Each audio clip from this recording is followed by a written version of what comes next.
buenos días para todos. Gusto estar aquí con Confecámaras. Gracias al doctor Julián Domínguez.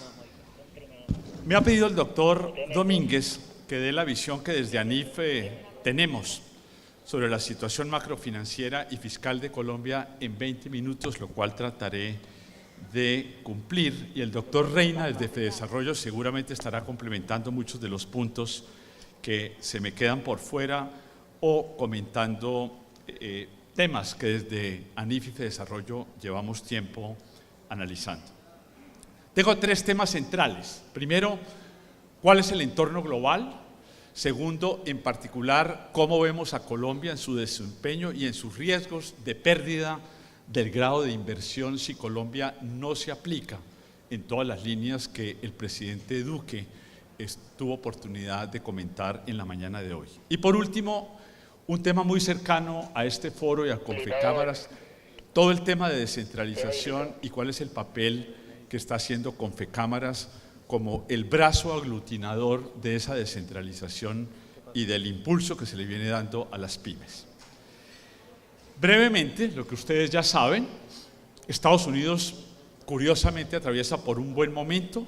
Último dato de crecimiento 2.9, podría estarse acelerando a crecimientos del 3% y sin embargo hay vientos de desaceleración sobre el 2019 que podría llevarlo a un 2.4 y se habla de que a 18 o 24 meses podríamos estarse experimentando en los Estados Unidos una sorpresiva recesión, en parte porque el impulso fiscal que le dio Trump, innecesario, está abriendo unos huecos fiscales y unos huecos en la cuenta externa que hacen pensar que es insostenible este buen crecimiento de los Estados Unidos. En Europa la situación es igualmente buena tras los vientos de salida del Brexit o de otros países de la Unión Europea, los cuales han quedado relativamente controlados con la llegada de Macron en Francia y la reelección de la Merkel. Ustedes ven en pantalla un crecimiento que el año anterior fue 2,5, que es el potencial de la zona euro, y que este y el próximo año podrían estar bordeando 2,2. Están los problemas de Italia, poco crecimiento, dificultad de gobernabilidad, y en la parte superior ustedes ven una España que a pesar de la crisis política y la salida de Rajoy, ha tenido 3 años consecutivos con un crecimiento del 3% arriba de su crecimiento potencial y que se estaría desacelerando lentamente hacia un crecimiento del orden de 2,7 y 2,3. Pero en síntesis, tanto Estados Unidos como Europa en este y el próximo año parecerían tener desempeños aceptables a pesar de los riesgos de crisis financiera con rasgamiento de una burbuja hipotecaria que ya lleva 5 años en crecimiento continuo. Un detonador de este correctivo global proviene de la subida de la tasa de la Fed, cuyo valor hoy es 2, estuvo por muchos años en medio punto porcentual y se pronostica que podría llegar a niveles de 3,25, eventualmente 3,75, y en un escenario estresado se habla de, en la jerga financiera, del riesgo de 4x4x4. 4, el riesgo de que la inflación, que hoy se ve relativamente controlada en 2,4, pudiera, por cuenta del precio del petróleo Brent rayando hoy 80, llevar a un escalamiento de inflación de costos que podría llevar la tasa de los tesoros de los Estados Unidos, que hoy ha estado rayando en 3, a ese 4%. El otro riesgo es el riesgo de un desempleo que se ha mantenido relativamente apretado en 4%. Y por último, el 4% de ver unos salarios creciendo de forma dinámica dada la recalentamiento del mercado laboral en los Estados Unidos. Hoy día, si miráramos lo que ha ocurrido con el disparo de las tasas de 0,5 al 2%, es una caída cercana al 10% en las rentas variables del mundo emergente y, sin embargo, un buen desempeño de la renta variable del mundo desarrollado, donde la reforma tributaria de Trump está haciendo que haya una recomposición de los flujos de capital del mundo emergente hacia el mundo desarrollado, con ese resultado de caída del 10% en las bolsas.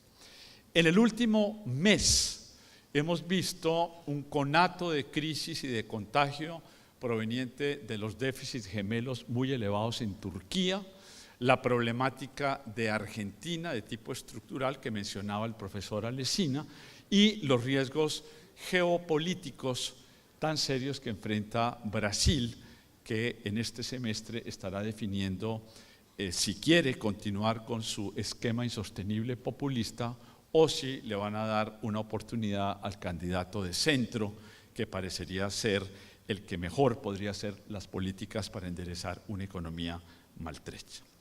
¿Cómo le está yendo a América Latina en todo esto? Yo diría bastante regular. Mientras Asia crece de forma sostenida al 6%, ustedes ven en las bolitas negras una América Latina que había caído a casi -1 en 2016, con un rebote muy pobre a 1,7 el año anterior. Arrancamos el año todos pensando que Argentina, que Brasil iba a crecer al 3% y que el propio México iba a crecer a tasas del 2%, los riesgos de la geopolítica de AMLO, similares a los de Macron en Argentina, tratando de capotear el daño que por décadas ha hecho el populismo en la región, nos tiene hoy con un pronóstico de solo 1,4 para la región y eventualmente un moderado rebote a 2,3. Aún los aplicados de la región, Perú, Chile y Colombia, tienen unos guarismos pobres, con una tendencia de desaceleración de 2013 a 2017, donde probablemente tocamos fondo, con crecimientos del 2,5 en el Perú, de 1,8 en Colombia y de un pobre 1,5 en Chile, donde la crisis de la salida de PPK en Perú parecería estar teniendo menos impacto del que se había pensado, pero aún así el rebote es de un crecimiento del 4% frente a un potencial de crecimiento del 6% de años anteriores. En el caso particular de Colombia, nosotros en ANIF la semana pasada, teniendo en cuenta el buen desempeño del segundo trimestre, que creció 2,8 frente a un 2,3 esperado, hemos decidido movernos nuestro pronóstico de crecimiento del 2,3 que traíamos al 2,7 para este año y del 3% que veíamos para el 2019 a un 3,3 para el próximo año. Es un rebote en la dirección correcta, pero cuya pendiente deja mucho que desear todavía. Y deja mucho que desear no solo en el valor, sino en la misma composición. Colombia tiene problemas de barrio muy serios. Ustedes ven un Venezuela que había contraído 12% el año anterior, 10% este año, que en el acumulado desde el desastre del socialismo bolivariano ha perdido el 50% de su valor, y un Ecuador que estaría creciendo 0 este y el próximo año, a pesar de tener ambos países, Venezuela y Ecuador, buenos precios del petróleo. O sea que usualmente los economistas le echamos la culpa a países muy recargados en commodities a la problemática de los términos de intercambio. He aquí que llevamos 2 años de recuperación en los términos de intercambio. Venezuela, Ecuador continúan en negativo y Colombia con un rebote moderado. La situación de América Latina en el contexto internacional, no nos digamos mentiras, es de una región que no ha sido capaz de superar el tema del síndrome de estar focalizado en commodities.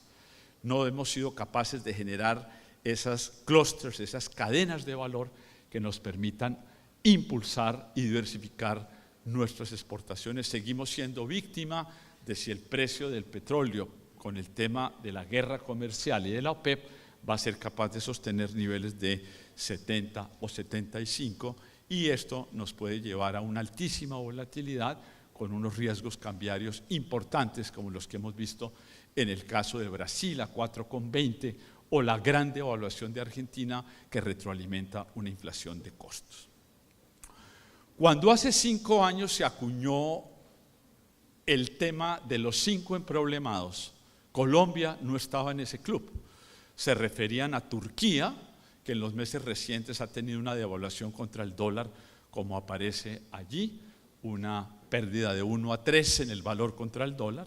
Brasil, que ha acumulado una devaluación de 68%, que se cotiza 4,20, y que con el apuñalamiento del candidato de derecha se podría perfilar a 4,50 el real. Colombia hasta el momento no ha tenido contagio de las dificultades de los emergentes, y cuando uno habla con los inversionistas que miran a Colombia en detalle, nos están dando el beneficio de la duda. Después de escuchar al presidente Duque en la mañana de hoy, hay grandes expectativas sobre lo que se va a hacer en materia de competitividad, en materia de diversificación exportadora, en materia de reducir el costo Colombia y en materia, sobre todo, de enderezar las finanzas públicas. Nosotros hemos decidido no opinar en detalle sobre las propuestas de la administración Duque hasta tanto no conozcamos lo que ellos van a radicar en el Congreso. Entonces nos estamos aislando de los titulares o de los tweets del momento para opinar con conocimiento de causa de todo lo que se está diciendo, en últimas, qué es lo que se le está proponiendo al país. Al finalizar la charla, brevemente voy a comentar, digamos, el norte que ha esbozado el presidente Duque y su ministro de Hacienda. Pero no nos equivoquemos. A Colombia le están dando el beneficio de la duda del posconflicto, de una administración joven, una administración que quiere de alguna manera modernizar el país, pero si no se hace la tarea pronta y profunda de enderezar unas finanzas públicas y una estructura pública frágil, eso que hoy se lee 54 de devaluación contra el dólar, infortunadamente podría generarnos a la vuelta de 12 meses una importante tensión financiera, dado el sobreendeudamiento no solo público, sino el sobreendeudamiento privado que ha experimentado el grueso de los emergentes, incluyendo Colombia. Entremos entonces brevemente con un contexto internacional que hay que decirlo, va a ser menos amigable en 2019, en 2020 de lo que lo ha sido en los años anteriores, y donde a Colombia, que hasta el momento no tiene contagio, le van a estar tomando la lección sobre no sus intenciones, sino sobre sus cumplimientos. En una visión de largo plazo, ustedes ven que Colombia, ya lo mencioné en la línea azul, tocó fondo, está rebotando, pero poco. En cambio, en la línea superior roja se ve la tensión social que genera un desempleo estructural que nos va a llevar probablemente a tasas promedio de desempleo de 9,6 en el curso de este año, en parte agravada por los inmigrantes de Venezuela, que ya suman cerca de 1 millón y que por lo menos la mitad de ellos están presionando el mercado laboral. Enero-junio la economía creció 2,5%, un moderado rebote respecto del 1,9%. No tengo tiempo de entrar en el detalle, pero ustedes ven que los sectores que están liderando, salvo por el agropecuario, no son los sectores que uno esperaría hubieran reaccionado tras el desplome del precio del petróleo. Si llevan su mirada a la parte inferior, verán con preocupación, como lo vemos nosotros, que el sector de construcción continúa cayendo a 5,8 negativo, el de minería, a pesar de los buenos precios de petróleo y carbón, cae 3,4, y la industria, en lo corrido del año, crece menos del 1%. No son entonces los sectores que uno esperaría que deberían estar dando la diversificación en producción y exportadora los que están reaccionando. ¿Cómo va la economía en el frente financiero? No muy bien. Ustedes ven la cartera comercial cayendo en términos reales 1,4%, en parte por el ciclo bajista y en parte porque hay muchos negocios de gran volumen que han salido mal. Electricaribe, Ruta del Sol 2, Ruta del Sol 3, los Transmilenios del país, y ahora el agravante a futuro de Hidroituango, que va a tener un efecto negativo sobre el sector. La cartera comercial representa el 65% del total y los bancos están sintiendo que ese mal desempeño y esa calidad de la cartera les está tallando, y por lo tanto la posibilidad de bajar las tasas de interés en los 350 puntos que lo ha hecho el Banco de la República se compensa con un spread sobre riesgo para compensar ese deterioro de la cartera. La única que se ha logrado mantener es la cartera hipotecaria en 8,6 real, que es un buen crecimiento en parte por los efectos de PIPE 1, PIPE 2, pero esos subsidios se están agotando a nivel presupuestal y no podemos pensar que eso vaya a ocurrir de esta manera, mientras la cartera de consumo creemos que al finalizar el año, en vez de crecer al 5%, va a estar en el 2%. La buena noticia es que el índice del consumidor está recogiendo de alguna manera este optimismo relativo que tenemos todos sobre la recuperación de la economía y saltó después de 3 años consecutivos en negativo al promedio de optimismo, 10% en el índice. Lo malo es que esta pregunta tiene 2 patas: ¿cuál es su optimismo a corto plazo, 6 meses, y cuál a 12, 18 meses? Y realmente la variable que está ponderando en esta alza tiene que ver más a 12, 18 meses. Luego de pronto el impacto sobre el segundo semestre va a ser de menor calado del esperado. Como les decía, subimos nuestro pronóstico de 2,3 a 2,7 por razones de tiempo, no entro en el detalle, pero vuelvo a recabar lo siguiente en la parte inferior del cuadro. Antes pensábamos que con los buenos precios del petróleo la minería iba a crecer 0,5, hoy la vemos contrayéndose al 1 al finalizar el año. La construcción, con todo el tema de la crisis de edificaciones, pensábamos que obras civiles finalmente se iba a mover y no se está moviendo con la velocidad requerida, así que en conjunto vemos que la construcción podría caer cerca del 2,8. Y por último, la industria la vemos mejor de lo que la veíamos 3 meses atrás. En vez de 0,5 la vemos en 1,8, pero todavía es un pobre registro. Si se mira por el lado de la demanda, lo que desde ANIF estamos diciendo es que nos preocupa que parte de la demanda viene movida por los impulsos fiscales de ejecución presupuestal rápida que hizo la administración Santos para revitalizar la economía, creciendo al 4%. Y sin embargo, la formación bruta de capital solo crece 2,2. Más aún, ustedes ven al margen izquierdo un 23 sobre la formación bruta. Eso quiere decir que el apalancamiento de inversión PIB en Colombia, que teníamos en la cabeza, que era del 30%, en realidad es muy bajo, es del 23%, y con eso entramos a cuestionarnos realmente si el potencial de crecimiento de la economía es siquiera el 3, 3,5, tema que vamos a estar comentando a futuro. El grueso de los analistas continúa en la cifra de consenso de 2,6, nosotros en ANIF ahora estamos marginalmente un poco más optimistas en 2,7, pero todos estamos hablando de la misma cifra, Banco, República, Gobierno. Qué bueno que quedó atrás el 1,8, pero estas cifras no nos deben dejar realmente muy tranquilos. En la parte externa, bordeamos 40.000 millones de dólares con buenos precios de petróleo y carbón, pero noten ustedes que representa una pérdida de 20.000 millones de dólares de exportación, a pesar de la recuperación, lo cual habla de una fragilidad en el frente externo.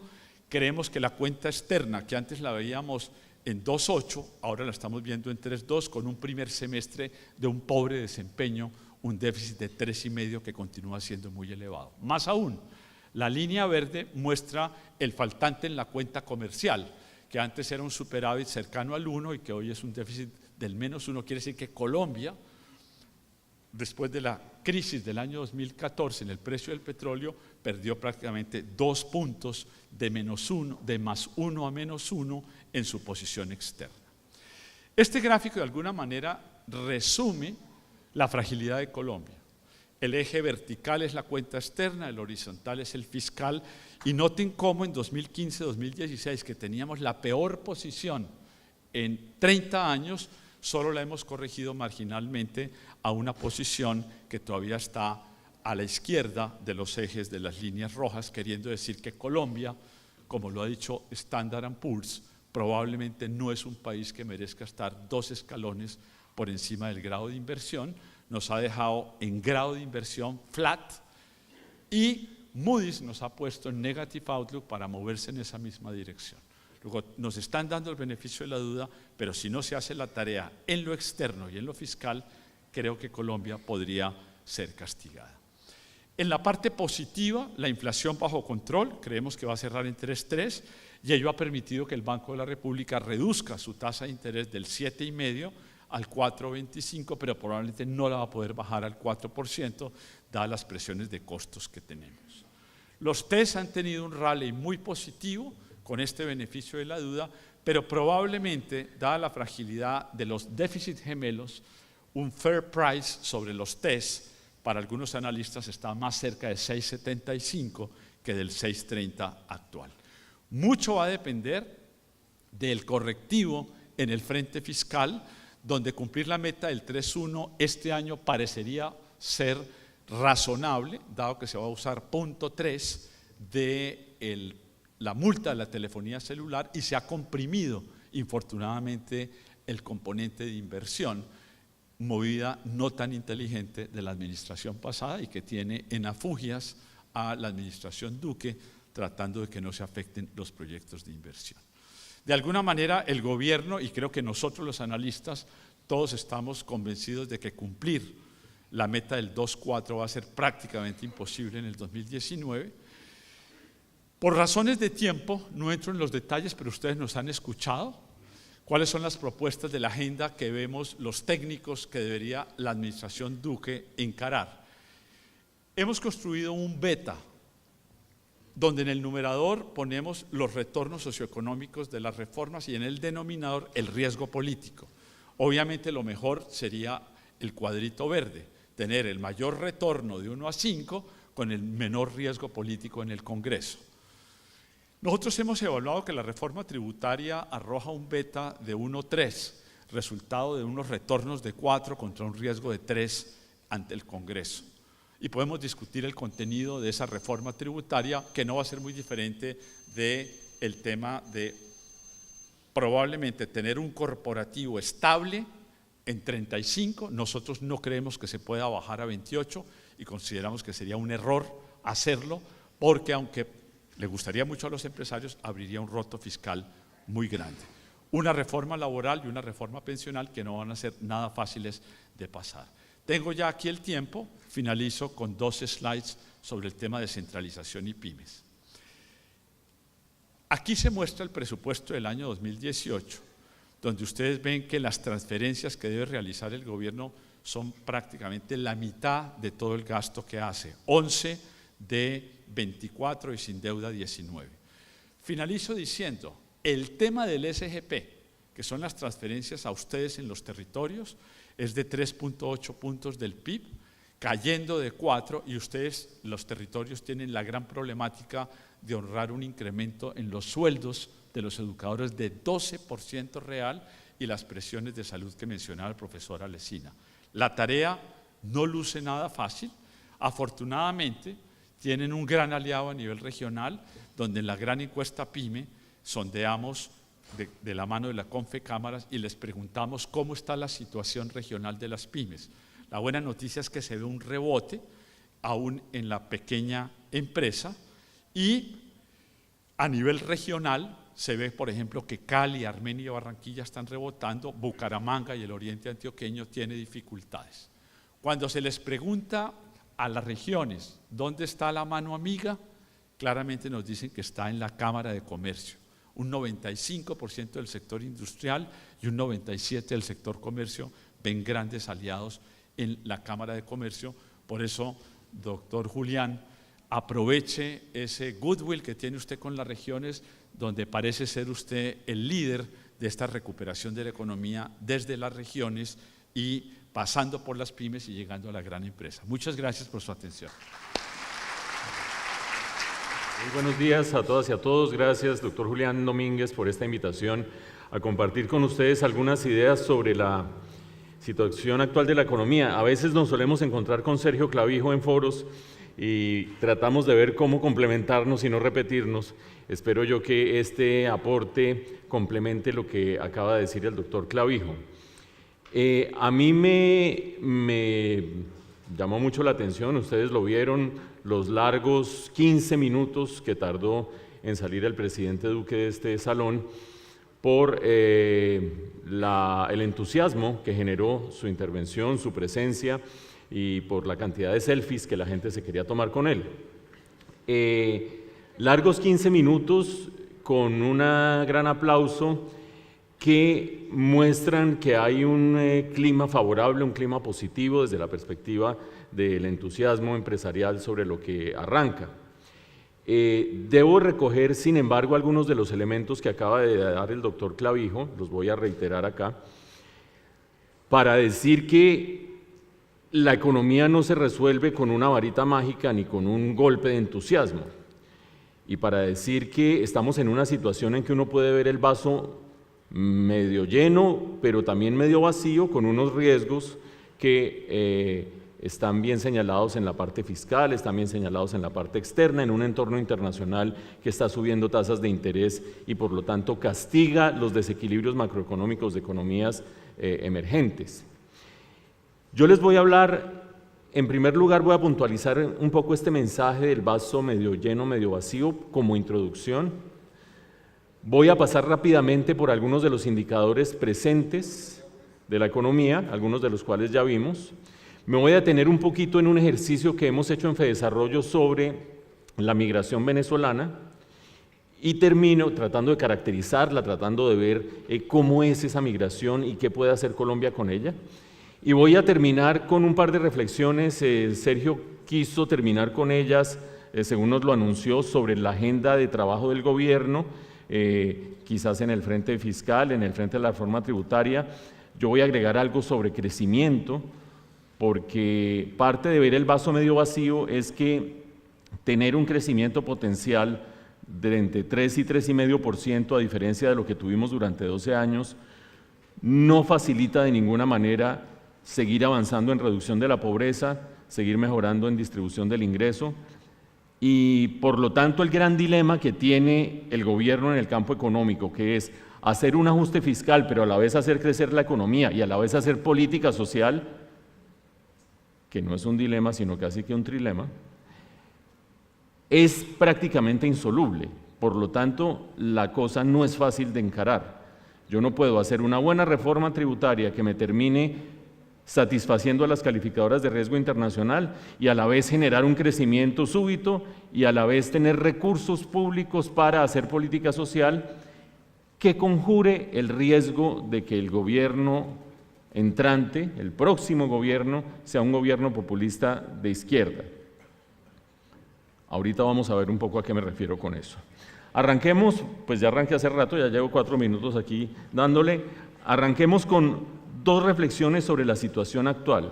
Ustedes ven el crecimiento de la economía colombiana. Sergio decía, el 1,8 del año pasado ya quedó atrás, este año quizás nos estemos moviendo 2,7, 2,8, 2,9, el año entrante quizás lleguemos al 3,5 si nos va bien. Estas barritas van mostrando que la cosa va mejorando. Esa frase tan coloquial se corresponde un poco con el ambiente que había en el momento en que salía el presidente Duque de este salón. Las cosas van mejorando. Algunas de las encuestas que voy a mostrar en un momento, Sergio anticipó una que es la del consumidor, muestra que hay mejor ánimo entre los consumidores, entre los comerciantes, entre los industriales, mejor disposición a comprar vivienda, mejor disposición a comprar carro, etcétera, etcétera. Sin embargo, llama la atención. Yo voy a saltar algunos slides y pido disculpas de antemano para no repetir cosas que ha dicho el doctor Clavijo. Sin embargo, llama la atención este gráfico, 2 gráficos de Gallup, de la encuesta Gallup. Este se refiere a si usted cree que las cosas en Colombia están mejorando o empeorando. Y ustedes ven en el gráfico, voy a ir directamente al gráfico, esta sección que es el segundo cuatrenio de Juan Manuel Santos. La gente que piensa que está empeorando son la línea roja, la línea verde los que piensan que está mejorando. Las últimas 2 observaciones del cuatrenio de Juan Manuel Santos muestran una caída de los que dicen que las cosas están empeorando y un aumento de la línea verde, que es los que piensan que las cosas están mejorando. Es decir, al final enderezó un poco el caminado de la percepción del gobierno de Juan Manuel Santos. Y a juzgar por el resultado y la reacción de la opinión pública ante el triunfo de Iván Duque, uno pensaría que esa reversión se iba a mantener, es decir, que el pesimismo iba a seguir cayendo y el optimismo iba a seguir subiendo. Quiero llamar la atención de ustedes sobre un dato en que la opinión pública no ha reparado suficientemente, creo yo, y es que aumentó la percepción de que las cosas están empeorando en la primera observación correspondiente al presidente Iván Duque, cayó la percepción de que las cosas están mejorando en la primera observación del presidente Iván Duque. No quiero decir con eso que este gobierno vaya a ser mejor o peor que el anterior. Ustedes saben que esto no es lo que se está leyendo con esta encuesta. Lo que se está leyendo con esta encuesta es el ánimo de la gente respecto al nuevo gobierno, y esto es bien llamativo y lo voy a recuperar más adelante cuando hable un poco de la coyuntura que tiene el gobierno con el Congreso, que no es nada fácil. Otra cosa de esta encuesta, solamente para darlo de contexto, cuando se le pregunta a la gente cuál es el principal problema del país, quiero destacar dónde está el tema económico. El tema económico es la línea amarilla, y la línea amarilla está de tercera frente a los principales temas problemáticos del país. El principal tema problemático es la línea roja, que es la corrupción. El segundo es otros, que recoge un poco de todo. El último es orden público. Economía está allí, pero está abajo, a diferencia de lo que sucede con la corrupción, para que nos ubiquemos un poco en contexto. Voy a saltarme unos cuantos slides de la parte internacional, creo que Sergio ha sido elocuente con ello, y quiero decir que en ese contexto hay buenas noticias por todos lados que uno mire, porque las anteriores eran muy malas en cuanto a las variables básicas de la economía. Y voy a pasar rápido para que ustedes sencillamente agarren el feeling de las curvas. Sergio ya mostró el índice de confianza del consumidor. Duramos 12 meses con la confianza negativa, en terreno negativo de los consumidores. Finalmente ha sacado cabeza, y aunque el último dato baja un poquito, en todo caso el optimismo del consumidor es bueno en general para comprar vivienda, para comprar automóvil, etcétera, etcétera. El consumo, ya no la confianza y el optimismo, sino el consumo, que es 2/3 partes del gasto de la economía, también se está recuperando con irregularidades, pero vean ustedes que esta gráfica pasó la horrible noche, llamémoslo en esos términos. Si uno se va a ver qué está sucediendo con el mercado laboral, las noticias son relativamente no tan malas. ¿Qué quiero decir con eso? Ustedes ven en la barra de la izquierda que el desempleo nacional está aumentando, pero no tanto como correspondería a una economía que creció durante 12 años al 4,5% y que ahora está creciendo a menos de la mitad durante 3 años. Esa situación de crecimiento era para que el desempleo se hubiera elevado de manera muy drástica. No está sucediendo así, el mercado laboral está aguantando más o menos bien, con una buena noticia, y es que en las áreas urbanas, que son las segundas barras, estas que estoy mostrando aquí, el desempleo está empezando a bajar. No creo que baje mucho, pero se está revirtiendo esa tendencia que el crecimiento estaba solo en el sector rural y en las ciudades había un gran desempleo. La economía bogotana se está reactivando, finalmente hay primeras señales de que hay reactivación. Acuérdense ustedes que la economía bogotana es 26-27% del PIB nacional.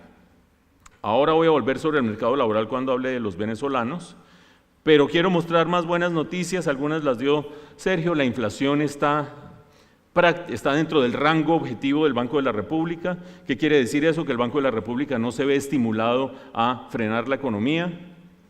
Eso se ve en las tasas de interés se mantienen bajas y eso estimula el crecimiento. El Banco de la República no está atento, como sucede en Argentina, por poner el caso más cercano de las turbulencias de los países emergentes, a tratar de frenar la inflación y con ello frenar la economía. Tenemos un gran activo desde la perspectiva de estabilidad de precios y estabilidad macro. La industria finalmente está creciendo. El doctor Clavijo decía que sí, que un 0,8 no es suficiente, y por supuesto muchas de las cosas que estoy mostrando no son suficientes, y sobre eso voy a terminar en un rato, pero finalmente la industria, con refinación y sin refinación, el gráfico de la izquierda, está recuperándose. El comercio también se está recuperando, la confianza de industriales recuperándose, la de comerciantes recuperándose. Todas esas variables consistentes con el ambiente y el ánimo que había en el momento en que salía el presidente de este salón. Es decir, mejor ánimo de unos, mejor ánimo de otros, mejor gasto, mayor gasto, pero tremendamente insuficiente, que es con lo que yo voy a rematar en un momento. Tremendamente insuficiente porque crecer al 3 o 3,5% significa ir dando reversa en el campo social, significa ir dando reversa en el campo de redistribución del ingreso y lucha contra la pobreza.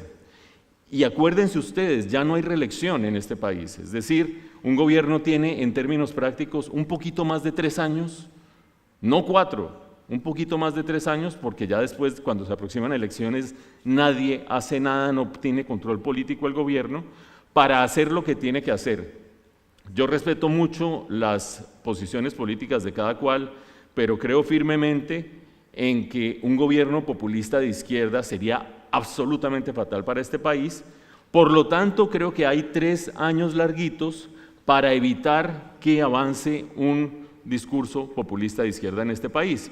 Y crecer al 3% no permite cerrarle los espacios a un discurso populista de izquierda. Hago un breve paréntesis para rematar con esto que estoy diciendo nuevamente, para mostrarles algunos datos de los venezolanos en Colombia.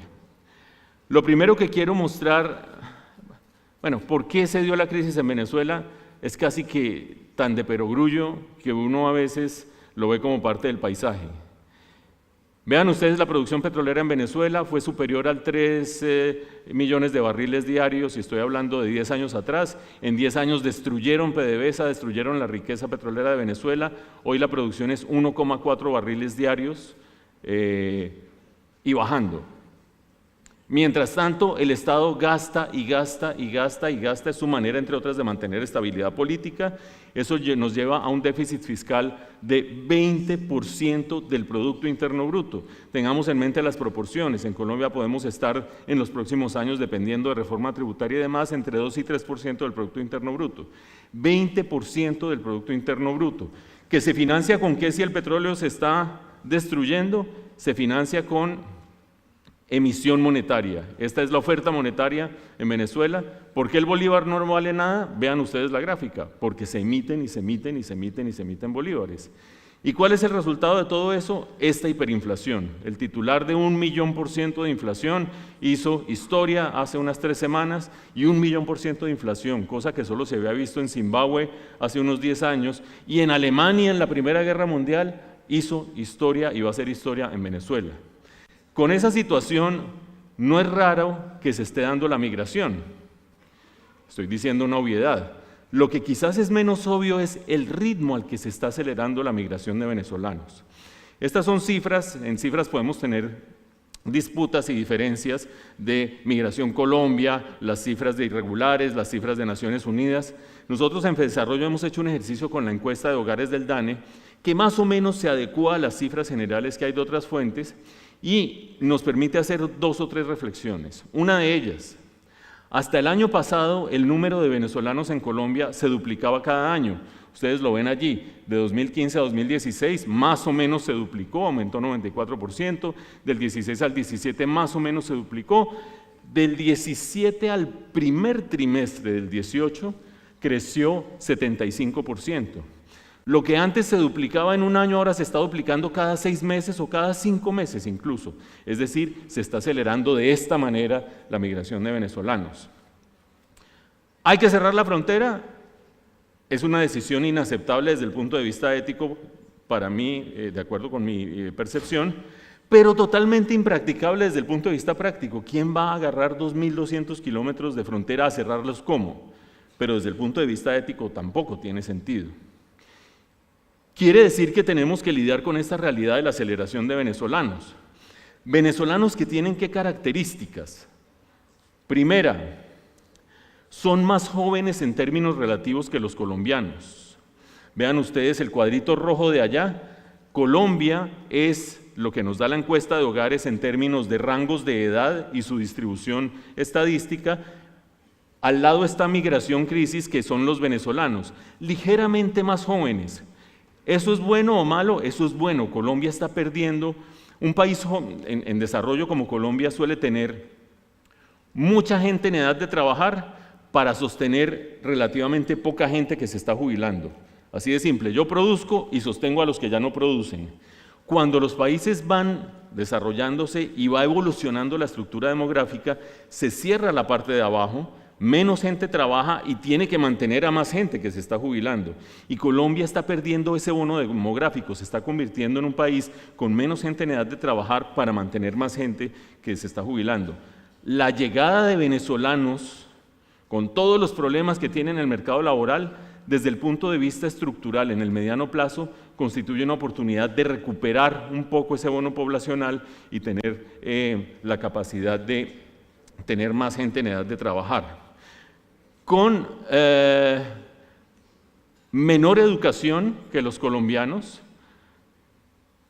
podría detenerme en cada una de las cifras, solo les quiero decir que las personas, el porcentaje de venezolanos estudiando es apenas del 23%, en Colombia el 30%, es inferior. Es obvio, muchachos que llegan, niños que llegan, no encuentran colegio, muchos colegios que rechazan, aquí no hay cupos para venezolanos. El nivel educativo es un poquito inferior que el de los colombianos. Trabajan más los venezolanos que los colombianos en esta coyuntura y ganan menos. Les voy a dar dos datos. La tasa general de participación de los venezolanos es del 72%, la tasa de los colombianos es 64%. ¿Qué es tasa general de participación? ¿Qué tanta gente está metida en el mercado laboral, ya sea empleada o buscando empleo? Es más o menos sobresimplificando eso. ¿Cuánta gente participa del mercado laboral? Obvio que si alguien llega con una mano adelante y otra atrás y una familia de niños escapando de un régimen infame como el de Maduro, pues la presión a trabajar es mucho más alta que la de colombianos. Y vean los ingresos promedio al lado derecho. El ingreso promedio de los venezolanos en distintos rangos de riqueza, llamémoslo así, para que nos entendamos, o de ingreso, es inferior al de colombianos en todos los casos. Eso es producto en gran medida de la informalidad a la que se ven abocados los venezolanos al llegar al país. Todo eso para decir, hacer una reflexión. Es evidente que en el corto plazo la migración de venezolanos significa un gran reto para Colombia. Significa un gran reto para el mercado laboral, lo decía Sergio hace un momento, significa un gran reto fiscal entre servicios de educación, de salud, atención primaria de necesidades y alguito de vivienda. A Colombia le puede costar más o menos 0,3% del PIB o 0,4% del PIB al año en términos presupuestales atender 800.000 venezolanos el día de hoy, o con ese crecimiento exponencial puede crecer un poquito más. Inmensos retos de lado y lado.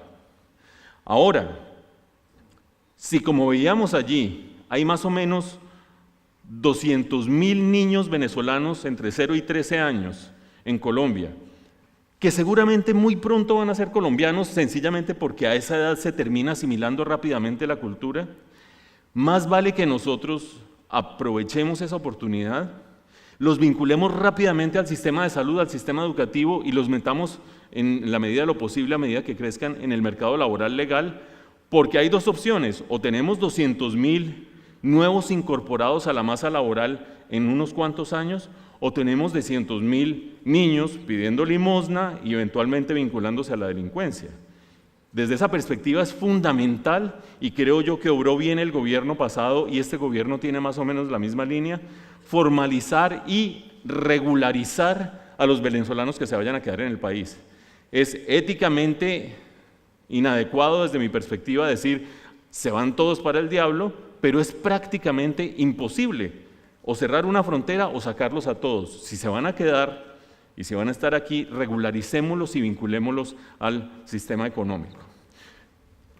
Me voy a la parte, creo que están llamando a alguien. A mí me están. Me voy a la parte final con dos reflexiones. El doctor Alesina, el profesor Alesina mencionó algunos rasgos de lo que debe ser la reforma tributaria. No sabemos todavía muy bien cómo va a ser. El ministro ha dado algunas puntadas, el presidente ha dado algunas puntadas, algunas las dio aquí, diciendo gravar los impuestos, los ingresos altos, pero no nos detengamos tanto en eso. Me interesa más detenerme en el tema de crecimiento y distribución para cerrar la presentación. Colombia creció al 4,5% durante 12 años, ahora crece, si nos va bien, al 3,5%. Y eso es clarísimamente insuficiente para tener ganancias sustanciales desde el punto de vista social. Si a eso agregamos que buena parte del ajuste fiscal que tiene que hacer el país tendrá que ver con peluquear subsidios, las cosas se vuelven mucho más complicadas y el reto se vuelve mucho más complicado. Más complicado en el contexto de, vean todo lo que me estoy saltando para terminar, para no preocuparse con el timbre, en el siguiente contexto. Uno cree que Colombia no es terreno fértil para una propuesta populista de izquierda. Había gente que definitivamente creía no es terreno fértil hasta antes de las elecciones de mayo, cuando aparecieron 8 millones de votos de Gustavo Petro, a quien yo reconozco una gran inteligencia, un gran temperamento, habilidad política. Punto y aparte, insisto, un modelo populista de izquierda acaba con este país desde el punto de vista económico. Cuando vieron los 8 millones de votos de Petro, que no son de él, pueden ser 3,5 de él y 4,5 agarrados del centro, todos temblamos y buena parte de ese temblor explica el optimismo con la salida del presidente por este salón. ¿Quiere decir eso que el terreno ya está resuelto, que ya no está conjurada la amenaza de una opción de izquierda? Esta encuesta, que es una encuesta que se hace en varios países de América Latina periódicamente, esta corresponde a diciembre del año pasado, le pregunta a la gente cuáles son los principales conflictos de su país. Conflictos entre empresarios y trabajadores, conflictos entre hombres y mujeres, conflictos religiosos, raciales, conflictos entre ricos y pobres. Y sorpréndanse ustedes si vean este ranking. Colombia está de segundo en América Latina en la percepción de que el conflicto más importante que hay es entre ricos y pobres. ¿Cómo? Pues sí, agarren ustedes los datos de distribución del ingreso. Colombia puede estar entre los 12 países con peor distribución del ingreso. Agarren ustedes, en todo caso, un 30% de la población en condiciones de pobreza. Digo en todo caso porque se avanzó muchísimo en los últimos 12 años. Agarren ustedes una cierta indolencia de la clase dirigente colombiana durante los mismos 12 años, porque el Gini es el indicador de distribución del ingreso, apenas se movió ligeramente, y uno entiende, además de las necesidades de la gente, entiende la proyección de esas necesidades en la escena política. Ojo a este dato. Con este dato es facilísimo que si no se avanza en políticas sociales, la viabilidad de una candidatura de izquierda sea altísima después de estos 4 años, por bien que lo termine haciendo este gobierno, porque este gobierno tiene la bobadita de pararse en un semáforo y jugar con 3 bolas. Una, hacer ajuste fiscal. Todo bien, puede ser que lo haga. 2, que con ajuste fiscal crezca más la economía. Ahí ya empieza a ser complicada la cosa, pero se puede lograr. Pero 3, tener recursos para hacer política social con ajuste fiscal, complicadísimo las 3 bolas al tiempo. Por eso las amenazas no solamente, y yo estoy de acuerdo con Sergio en que no solamente vienen por las calificadoras de riesgo, que siguen mirando que nosotros nos están dando el beneficio de la duda, pero si no hay un buen ajuste fiscal y un buen ajuste externo, sobre todo tenga en un contexto en el que ya las tasas de interés no van a ser reales negativas internacionalmente hablando como lo fueron durante 10 años, sino que ya están empezando a subir, la liquidez se está empezando a estrechar a nivel internacional, sino sobre todo porque desde esa perspectiva de calificadoras de riesgo también la viabilidad y sostenibilidad de lo que pueda hacer este gobierno es fundamental. Cierro con 2 reflexiones. Otro datico de la encuesta de Latinobarómetro. Le pregunta a la gente, ¿usted tiene algún tipo de subsidio del gobierno o subsidio del Estado? Esa pregunta se lee, si ustedes quieren, como ¿qué tanta gente depende de una serie de ayudas que este gobierno va a tener que peluquear? Lo dijo en su campaña el presidente Duque, lo ha dicho como presidente, a los subsidios hay que pegarles una peluqueada, no indiscriminada y no arbitraria y no reaccionaria, una peluqueada razonable tratando de focalizar bien los subsidios. ¿Cuánta gente va a poner el grito en el cielo? Vean las respuestas. Colombia es el 4.º país de América Latina donde más gente recibe ayudas del Estado. ¡Wow! En una zona geográfica donde está Nicaragua, Bolivia, Ecuador, Brasil, Venezuela, no sé cuántos, uno diría, no, Colombia está por allá al final de la cola. Estamos de cuartos. Y 25% de la población, 23% de la población va a poner el grito en el cielo cuando le empiecen a recortar subsidios. Este gobierno tiene, por tanto, el reto de jugar con esas 3 bolas en el semáforo y que no se le caiga ninguna, con una situación social que no está nada fácil, con un conjunto de ministros que a mi juicio en un 70% son idóneos y en un 30% están patinando desde el día 1, algunos de ellos encargados de tener que lidiar con la parte social, con el anuncio de una minga indígena en el mes de octubre, que vamos a ver si se desactiva o no se desactiva, y con un pequeño detallito. El gobierno apenas tiene una mayoría mínima en el Congreso, 54 de 106 senadores, mínima. No tiene mayoría calificada, que es lo que se requiere para hacer ciertas cosas, pero mínima. Y con un problemita adicional, su propio partido le mete palos en la rueda semana de por medio. Discurso del presidente del Congreso, Ernesto Macías, que nos dejó a todos desconcertados y que dejó al presidente Duque como hablando de unas cosas en chino mientras el Congreso y su partido hablaban en japonés. Posición del expresidente Álvaro Uribe sobre la consulta anticorrupción, yo no voy a salir a votar eso, y a los 10 minutos el presidente teniendo que reafirmar que sí quería que salieran a votar. Propuesta del Centro Democrático sobre aumentar el salario mínimo de manera antitécnica por completo, mientras el ministro Carrasquilla no sabía qué hacer y salir a decir qué o no salir a decir qué. Crítica el día de ayer de la doctora María Fernanda Cabal a la cúpula militar, volviendo a poner al presidente Duque entre la espada y la pared. Si cambio la cúpula militar, me está gobernando el Congreso, y si no la cambio, mi propio partido me está tirando piedra. Un vaso medio lleno, medio vacío. Confiemos que todo este entusiasmo que tenemos nosotros con este gobierno se cristalice en tener buen capital político, buena gobernabilidad y buenos resultados, ojalá para todos. Muchas gracias.